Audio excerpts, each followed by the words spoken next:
السلام عليكم ورحمة الله وبركاته. ازيكم حبايبي، عاملين ايه؟ يا رب ان شاء الله تكونوا في افضل حال. واصحاب برج الجدي ان شاء الله يجي لهم الخير والهنا والسعد بأمر الله تعالى. اصحابي واحبابي من اصحاب برج الجدي، ان شاء الله النهارده هنشوف مع بعض التوقعات الخفيفة، واتمنى انها تكون ايجابية ان شاء الله وبأمر الله تعالى. قبل ما نبدأ أي شيء هنسمي الله، هنقول بسم الله الرحمن الرحيم، وهنقول اللهم صل وسلم وبارك على سيدنا محمد عليه الصلاة وأفضل السلام. أصحاب برج الجد يا حبايبي، ما تنسوش اللايك يا حبايبي، واللي أول مرة بيشوف القناة يشترك فيها ويفعل الجرس ويبتدي إن هو يعمل مشاركة مع الفيديو إن شاء الله عشان يوصل لكم كل جديد بأمر الله.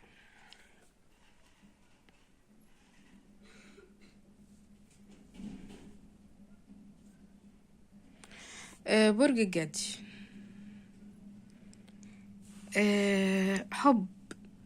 حب في طريقك، هتسعى عشان يعني عشان الشخص ده، انت هتسعى عشان الشخص ده.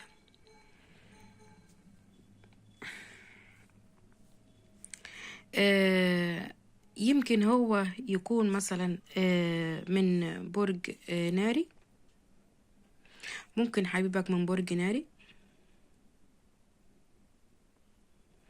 ممكن من برج الدلو. فانت هتسعى علشان حبيبك، وهتفكر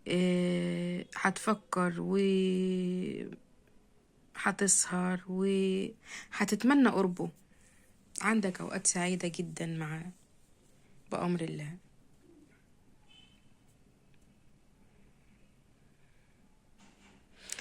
أصحاب برج الجدي، في عندكم تغيير في الشكل والمظهر، تغيير يعني هتضيف حاجات لشخصيتك، هتضيف حاجات للبسك، لشكلك، مظهرك. انت أنيق جدا جدا، انت أنيق جدا جدا، سواء رجل أو امرأة من أصحاب برج الجدي. بيحبهم جدا يكون عندهم شياكة كده ودايما الرونق بتاعهم يطفو على أي شيء. عندك دعم من أماكن مختلفة، في دعم ليك من أماكن مختلفة يا برج الجدي. عملك هو طريقك للنجاح، عملك أولا هو طريقك للنجاح، أهم شيء عندك العمل، وانت إنسان مجتهد جدا جدا. يمكن الفترة اللي فاتت دي كان عندك شوية لخبطة، بس خلاص ابتديت ان انت تفوق بقى لنفسك، وتبتدي ان انت تسعى لعملك الجديد، وفعلا هتبقى فيه نقطة متحولة جدا جدا في حياتك للأفضل طبعا. عندك شراء لشيء، يعني هو ممكن يكون عقار بس هيكون كبير، عقار كبير جدا جدا، وهتأسسه على ايدك، هتأسس العقار ده على ايديك، يعني هتغير فيه حاجات كتيرة جدا جدا. طبعا حاجات هي غالية، يعني الحاجات اللي انت او الخامات اللي انت هتستخدمها في التغيير لشكل العقار ده حاجات غالية جدا جدا، بس يعني هو شيء هيكون حاجة ضخمة، هو حاجة ضخمة.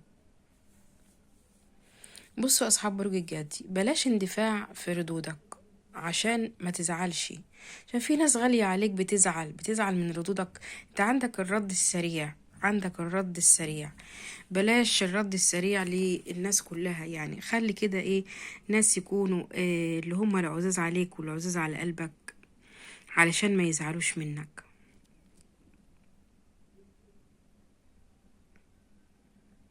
في سفر بس مع حد غالي على قلبك، في سفر ليك يا برج الجدي. كمان عندك أكتر من فرصة للربح إن شاء الله. في أمر كده هتفكر فيه، يمكن كان مفروض عليك من فترة، كان مفروض عليك بس انت بقى ايه، هتلم حساباتك كده وهتبتدي ان انت تفكر في الامر ده كويس جدا وتحسم الامر فيه. هتحسم الامر فيه.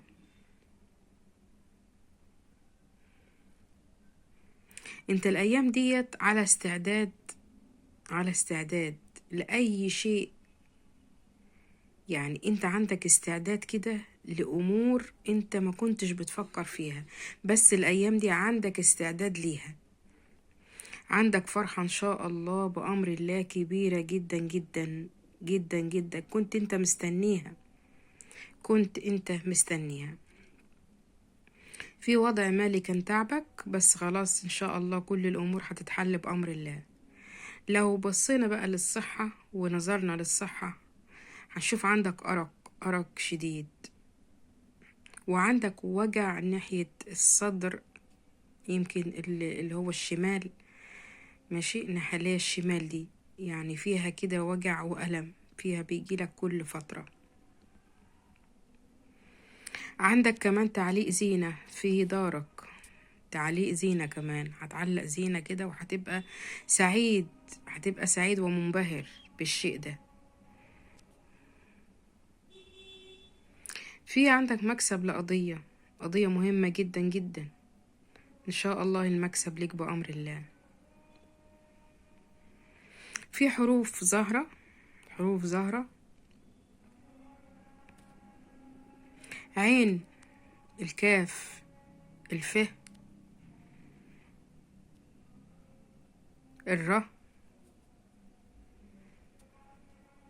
النون.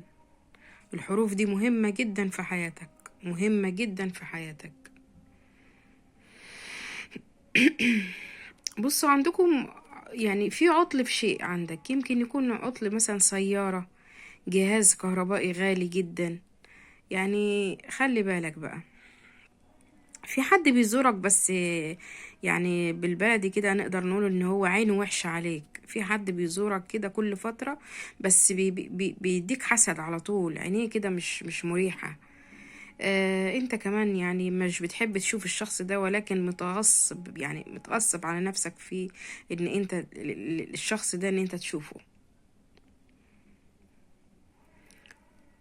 يمكن عندك مثلا بعض الخلافات العائلية، انت بتحاول تحلها، بتحاول تحلها. في شخص عنيد في حياتك، في شخص عنيد في حياتك مسبب لك هم، بس عندك زيارة للشيخ ضروري، ضروري تروح تزور شيخ.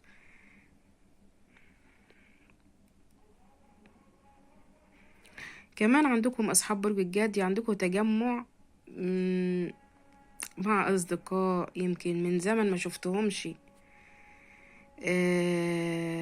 نفسك ان انت تشوفهم جدا جدا، وما كانش فيه وقت وما كانش فيه استعداد للحدث ده. في بقى تجسس، يعني ايه تجسس؟ على الحبيب، هو من برج الدلو يمكن. مم.